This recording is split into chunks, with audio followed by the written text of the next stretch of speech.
what would it look like to start on your own? And I was like, oh, it'll be too expensive and it's just not going to work. And when we worked out the numbers, it really wasn't that expensive at all. And it was a myth that I was telling myself as a way to keep myself comfortable.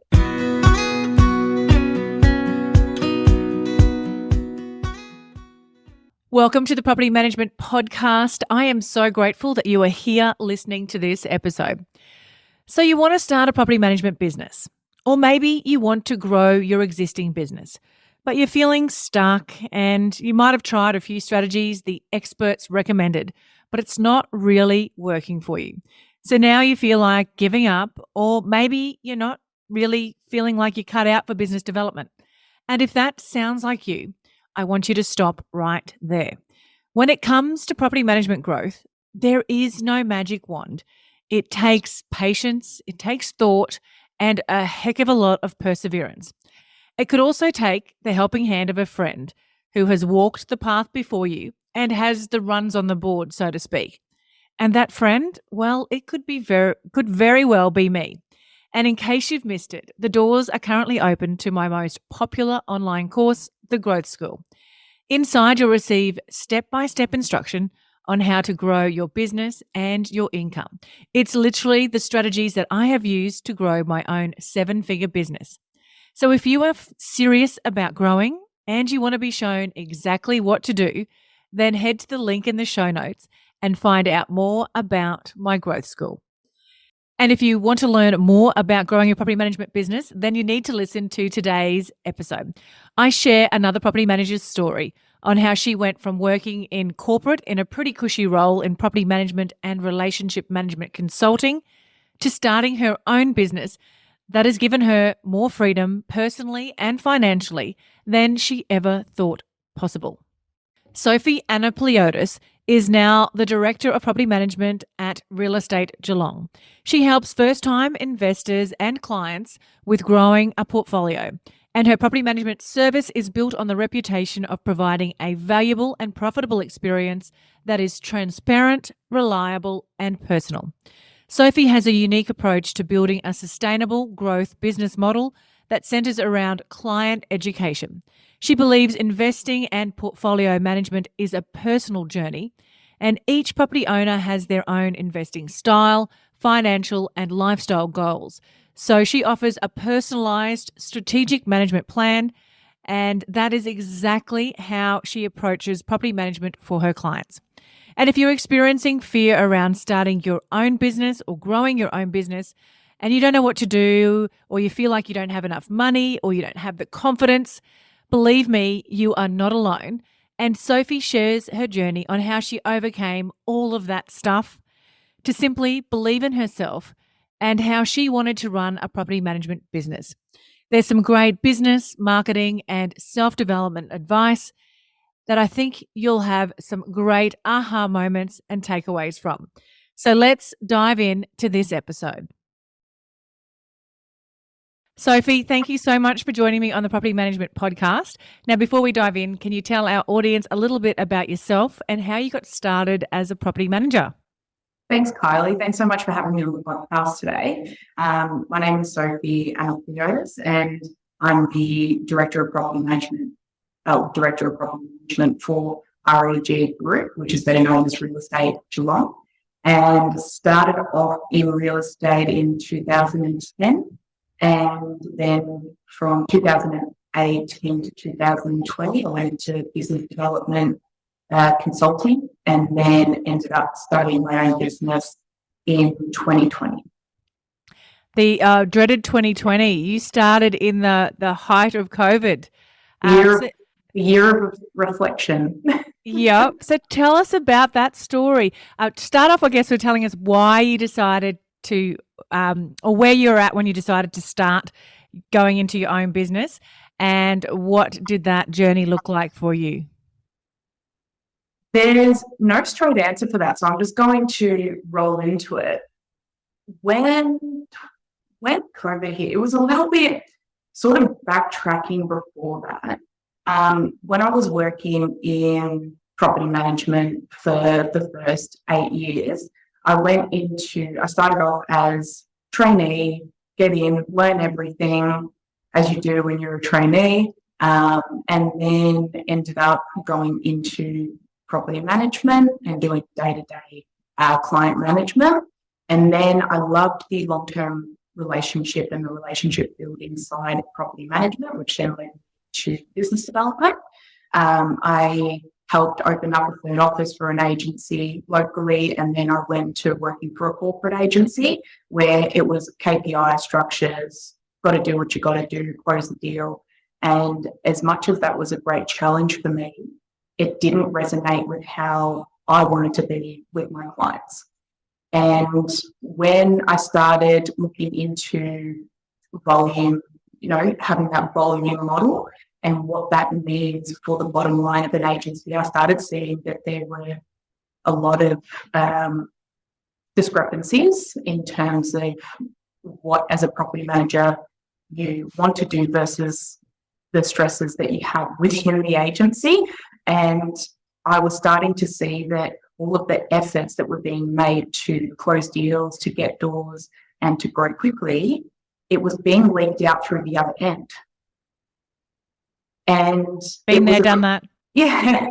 So when you realised that it wasn't aligned with your goals, yeah, and it was more understanding where the directors and where the agency was at versus who I wanted to be in the market and who I wanted to be as a property manager. And when I brought up saying, I pretty much said to them, look, we're growing really quickly. We were averaging 28 a month, which was awesome, but we were losing almost about the same. And I said, look, I can see here that there's all this focus on growth, which is the standard sales tactic.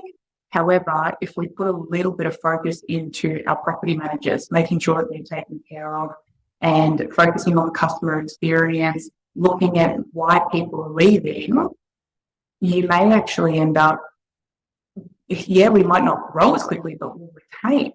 And it was just a concept that didn't really resonate with the agency at the time. And when I realized that the way that I thought versus the way that they wanted to run the business wasn't aligned, I went, okay, well, I need to find my fit. I need to find something that suits me. And that's when I started looking into sustainable growth models and what it means to retain and uplift rather than putting all the focus on marketing, advertising, business development, closing deals. And I ended up finding a love for retention and service rather than just the standard business development, which is where I started looking at sustainable growth models. And that led me to working for a prop tech group and started doing some consulting in that space. And it was my job to go in and help these agencies across Australia to understand how to use digital products to grow their business. But I was seeing the same trend over and over again of agents that just want to close deals, but they don't have that human touch. And that was the part that I felt was missing in my experience as a property manager. And that was the journey of sort of what led me to wanting to start my own business, was to see how I felt if I put it into reality. Could you actually build a solid, sustainable, could you build a good business of purely service retention and all the things that as property managers we wish that our directors would understand? And that's where I'm at today. I absolutely love that. And I have been on a very similar journey. A lot of what you said then really resonated with me. And I want to go back to that sustainable growth model down the track. But first of all, I just want to focus on talking about when you were going out to start your own business. What did that look like for you? I'm sure there was a lot of fear. I know for me personally, there was a lot of fear. There was a lot of imposter syndrome. And then I also want to touch on, how you actually went about starting, budgets and, processes, systems, procedures. How did all of that? Tell me it all. Yeah. So when I looked at starting the business, it was actually my partner who had brought it up, and he brought me outside of my imposter syndrome. And I felt a lot of comfort of always being the support and that advocate for someone else. That's the place that I love to be in. So the thought of me promoting me as a brand and you should come to me because of me, that was very uncomfortable to think about. Why would people come to me? And there's something that I still work on to sort of to build the confidence around that. But that was why I always thought, all right, well, I'm just going to continue to help others shine and to work with them rather than working for myself. But then when it's moment of reflection during COVID, my partner was the one who challenged the idea and said, what would it look like to start on your own? And I was like, oh, it'll be too expensive and it's just not going to work. And when we worked out the numbers, it really wasn't that expensive at all. And it was a myth that I was telling myself as a way to keep myself comfortable. And the cost, there were actually two cost models that we looked at. And one was the cost to just go straight, do it all by myself, sole owner, sole director, or a sort of franchise model or connecting you with someone else that's already pre-existing and then building the portfolio from there. There were a couple of, which we won't go into today, but I ended up connecting with a existing agency that had a sales arm already there. And because of that reason, we ended up getting the costings. It was around 27 to 30 grand to start off with if you were just to do everything by the book on your own. But then the cost to do a model such as, you've got Coronas, you've got a lot of those models that are out there to support agents while they're getting off the ground. Mine wasn't pure franchise model. It was an arrangement with a salary agent who shared the same values and alignment with me. And that ended up bringing the cost down to about $12,000. So that's all you needed to start the business. Yep. And even before we made that arrangement, we were still trying to run really lean and see what we could do with $15,000. And I had taken out a $12,000 personal loan and went right. This is my budget for the first 12 months. Okay, tell me. Would you like to make maintenance your superpower? Well, you can. And you don't even need to tell anyone. It's all thanks to Tappy, a powerful property care software that takes all the pain, stress, and chaos out of dealing with maintenance and turns it into a predictable process that is reliable and frictionless, where every maintenance process is a smooth experience for everyone, with value adds that your owners and tenants will absolutely love. And it seamlessly integrates with your property management software too. And here's the bonus, it can actually help grow your business as well. And if you're rolling your eyes at me right now and thinking, yeah, right, I've heard all this before, then do yourself a favor and book in for a demo at tappy.com.au. Mention That Property Mum and receive 1 month free on Tappy. Love it. And talk to me then about how you stuck to that budget, how you grew the business. What did you do to grow the business? Because obviously your budget was tight. There wasn't a lot for marketing. So how did you get the initial managements in the door? I did no marketing at all.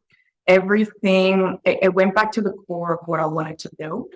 And the core was building relationships. So the first 18 months to 2 years was all about building relationships.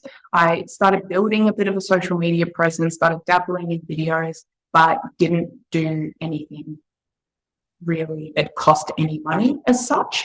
And it was all just through word of mouth, building referrals, building trust with external B2B partners, and going into the investor education side of it, which is how I grew like my big friends in the Geelong market.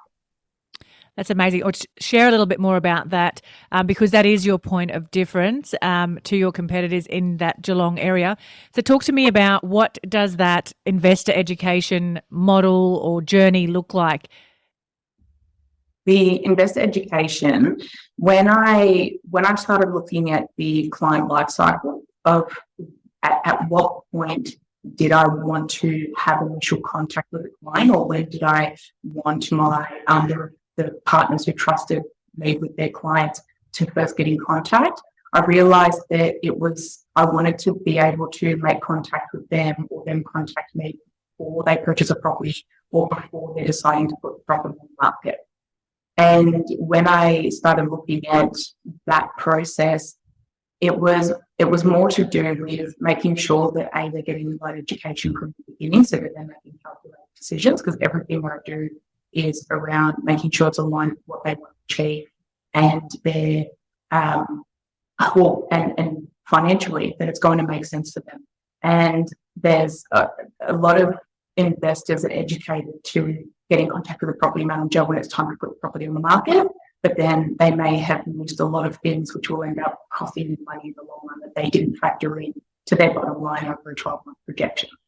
So I started educating my referral, my trusted partners on the reason why it's so important to get me involved sooner in the mix rather than later. And that's how the investor education and the investor services. So now I work with mortgage brokers, accountants, investment strategists, buyers advocates to be on ground and look at potential properties as well.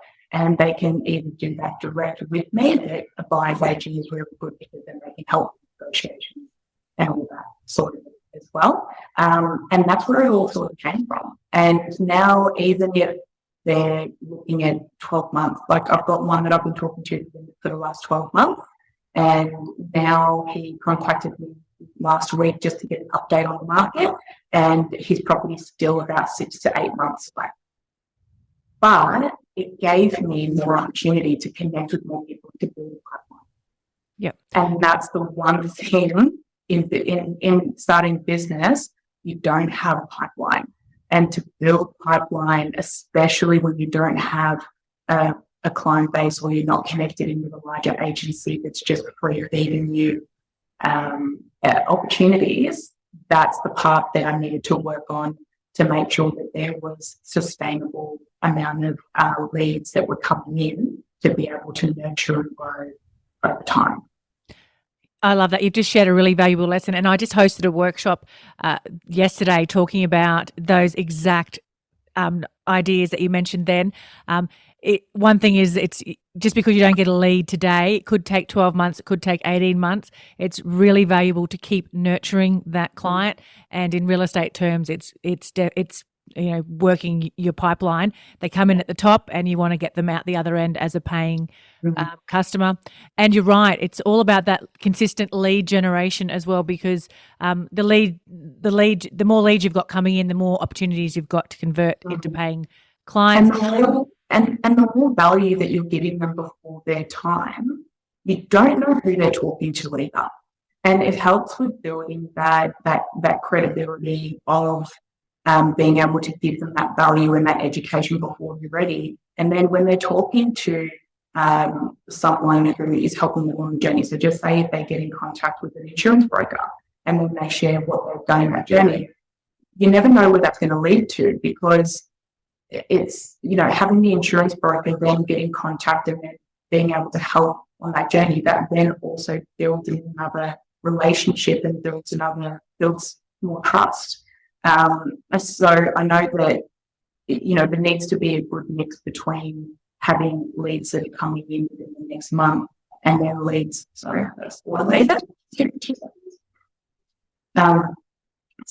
having leads that are going to be happening over the next 4 weeks, and then ones that are happening in turn. Of course, you need to have a good mix to make sure that you're not waiting 12 months for 20, 30, 40 properties to come in. But it's also the relationships that you build along the way, and they can be as valuable as having a direct contact with that potential investor. Yep. And I think you've actually just explained a sustainable growth model perfectly there. Do you want to elaborate a little bit more on how you are building that sustainable growth model for yourself, and maybe give some tips to anyone listening who's looking to start their own business? What should they be doing to be building this sustainable growth model? Yeah, definitely. And this is the first phase. When you're starting off solo, it feels like a yoga. You feel like it's just, you're going from just focusing purely on growth, and then the growth comes in, and then you feel like you need to stop and stop growing so that you can focus on the systems and retention and the customer experience. And then your head goes into that, and then you're like, great, I'm happy with that now. Now I need to go back and focus on growth again, because pipeline is building. I haven't been networking. I haven't been, connecting with my partners enough. I haven't been providing enough education. So the pipeline drive, and it's a constant back and forth. And that was me for probably the first 12 months. When I first started the business, I know that generally business development life cycles work in 3 months. So if you're building pipeline for 3 months, then that's generally when you start seeing the results. That's generally what I found in people that I've worked with, and also in my own experience. So I spent the first 3 months just getting out there, connecting with people. And then when I officially launched the business at the end of 2020, I was averaging 1 week for the first 8 weeks, which was really great. And then I was able to put all the systems and processes in place and actually see whether what I built out is actually going to work. and that's when I was like, okay, now I've got a couple of clients that have come in. Now I'm going to get customer retention focus, make sure that they have the best experience that they can get, because it's easier to uplift and to build more opportunities through existing clients and to keep the time and energy to go out and look for others. So there's always going to be a bit of an ebb and flow where I put my time and attention when it comes to development, depending on what stage of growth I'm at. And right now, where I've now got myself and my EA, which is my boss really. I pay her to be my boss and to run the business and the day-to-day and everything. And that's made flow a lot better, because I can spend more time building the pipeline, closing deals, and really nailing my sales process, because that always changes over time as well. So then the customer experience can really be focused on all the time as well. So now it's having that second person there has made it way more sustainable, instead of me just feeling like from one way to another way. There's been so much talk of stress, overwhelm, and burnout in property management lately. Do you want to know how I overcame all of that? Yes, I hit rock bottom multiple times, but I got myself a virtual assistant. Actually, not just one, but 3. But I didn't just get any VA, I got a PMVA. What are they? Well, they are the most well-trained in the business. And not only that, you also have a backup VA, so that essentially your business is never without admin support ever again. And my health, time, and business has never looked back. Your PMVA can take care of tasks like rent arrears, lease preparation and renewals, maintenance follow-up, routine inspection bookings, data entry, audits, prospecting, inbox management, and so much more. And the best part of implementing a PMVA in my business was that it freed up my time and my team's time to take care of important things like customer service. What makes me feel so safe is that PMVA is owned by Tiffany Botel, both here and in the Philippines, making my data secure and giving me more control over the VA arrangement. So head to the link in the show notes to book in your discovery call with Lady Boss Tiff.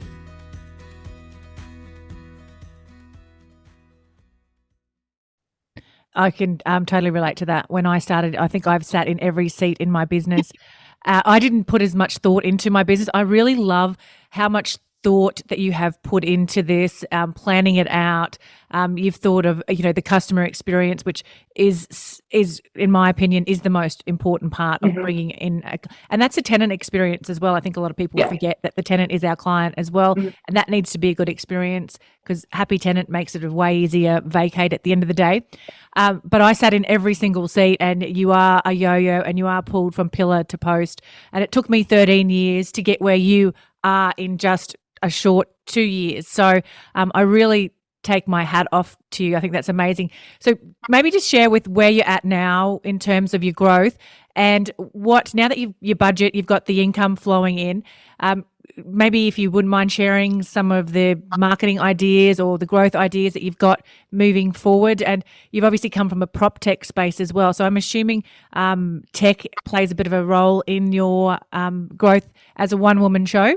Yeah, huge. So it was the first couple of years I wanted to trial and see what it would be like doing it old school. So I didn't focus on a lot of tech and things like that. And I ran super lean. So there's a lot of programs that I used when I was starting the business purely based on price and not because of what I wanted to use long term.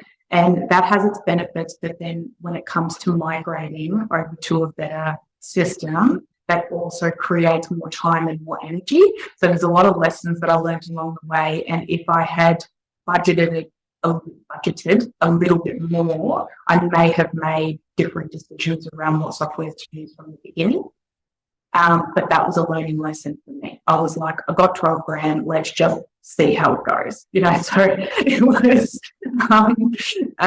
and I used different systems that I'm definitely not using today. And that was one of the lessons that I learned, is that doesn't matter what you have in your head, it will change as the business grows. There's no such thing as the perfect systems, the perfect tech stack. It will evolve as your business evolves. So now I've gone from having not that many systems to now having too many systems, because I went into growth and then focused on customer experience. And now I'm at the point where now I need to look at how efficiently I'm using the systems and how they are feeding into the customer experience. And now where I'm looking at other technology that I won't, like, it's going into a fair bit, that there's another CRM that's coming out that's actually being built with a property manager who's been using it for the last couple of years on the ground. So it's really exciting stuff that's coming through, that is to try and create a full end-to-end experience instead of using 6 different platforms, which is one of the biggest issues that we have as property managers. How can we continue to run lean if we're spending $500, $600, $700 a month on stuff that we can use maybe 10% off or 20% off? And that's where the business is now. But then from a marketing perspective, so that's more being smarter with how I'm running the day-to-day, which is very important with sustainability and spend, looking at where your money is going, but then also the growth opportunities. And I'm now leveraging online a lot more, so doing more videos. I'm running an investor evening next month, like a property investor evening, and that's going to be both streamed online to our online investor community through a connection that I have that I work closely with, as well as face-to-face. And I've made that, this is the first time that I've been able to have the income and have the ability to create a charity event, which is very close to my values and close to my heart. So I'm really glad that I'm at the point in the business that I can do that, and we have the ability to do that now. And that's just going to help me to connect with more people who share some values as well. So there's a bit going on, yeah. So online is an area you're focusing on, the investor education, taking that online, and also getting involved in your local community and charities. Yep. Are you kind of your growth strategies that you're going to focus on at the moment? Yep. Love it. I love it. And now I love personal development, and I'm assuming you do as well. talk to our audience about, or share with our audience, I should say, some a personal development tool that you love, a book, a resource, a podcast, or even just a little, habit that you do every day? Personal development for me is a huge key. I started personal development at the age of 21. I was experiencing a lot of anxiety to the point where I was blacking out. And it was not, and now that I recognize what it is that's causing it, it was more to do with not understanding how to put boundaries in place, how to manage my time, how to manage conversations, which was leading me to going to overwhelm out very quickly. And personal development for me was brought in a level of self-awareness that I never learned during high school. You don't learn that stuff when you're growing up, unless you're brought up in that sort of environment. And if that was super important for me, I continued to do self-awareness and personal development because little things pop up at any given time. So I went from doing good personal development, self-awareness stuff, and then through COVID, I then went down the path of learning about meditation, breath work, and that really helped me, and I still use that every day. Meditation and breath work is huge for me. And then as I'm on the road and getting busier, my health and what I'm eating is playing a huge part on my energy levels and my mindset as well. I'm starting to notice that if I spend a couple of days eating crap, I'm going to feel like crap and I'm going to perform like crap. So that's really what I'm focusing on at the moment, is having awareness around what I'm putting in my body and how I'm taking care of myself from that point of view. I love that. So important. And we don't put enough focus on that side of thing, especially the eating side of things. I think when you get busy, especially in property management, you barely even take time for lunch. So I think, looking after ourselves is key. And I do breath work and meditation as well. And I would be lost without it now as one of my habits. So thank you so much for joining us. Now, how can our audience connect with you and reach out to you further? Well, my handle is just next to my name. So you can reach out to me on Facebook and Instagram through the Geelong Property Management handle. And I'm sure that I'll be able to share my email address and contact details. I will. I'll share them all in the show notes. Thank you. I have absolutely loved having that conversation. I think you've building an amazing business, and I can't wait for other people who are sitting on the fence about starting their own business to hear this episode. So thank you so much, Sophie. Thanks, Kylie. Property inspections, entries, exits, incomings, outgoings, routine inspections, whatever you call them, you have to do them. And I remember when I first started as a property manager, you had to handwrite the reports and take notes on a digital camera, then upload the photo memory card to your computer and hope and pray that they weren't all blurry or your computer had enough memory to store them. But gone are those days, thanks to Inspection Express. Now, Inspection Express is not only the #1 tool used by leading property managers across Australia and New Zealand, but the leader in groundbreaking new tech in the industry with the launch of 360-degree virtual tours. Now, virtual tours is upping the ante, giving landlords, owners and directors unparalleled 360-degree virtual access to their properties. So head to the link in the show notes to book in your free demo with Inspection Express. If you love the Property Management Podcast, you've got to check out the PM Collective, hosted by my friend, Ashley Goodchild. She discusses things like how to have awkward conversations about pay rises, yes please, how to raise the bar in property management, and why so many people just seem to fall into the industry. You've got to love stories like that. She'll leave you with great advice, actionable steps to take, and let you know that you're not alone in any of the challenges that you face. So be sure to check out the PM Collective wherever you get your podcasts. Can I ask you a quick favour before you leave this episode? Now, we all know how important reviews are for businesses these days, and mine is no different. If you could spare just a minute to follow, rate and review this podcast, it would mean a lot to me.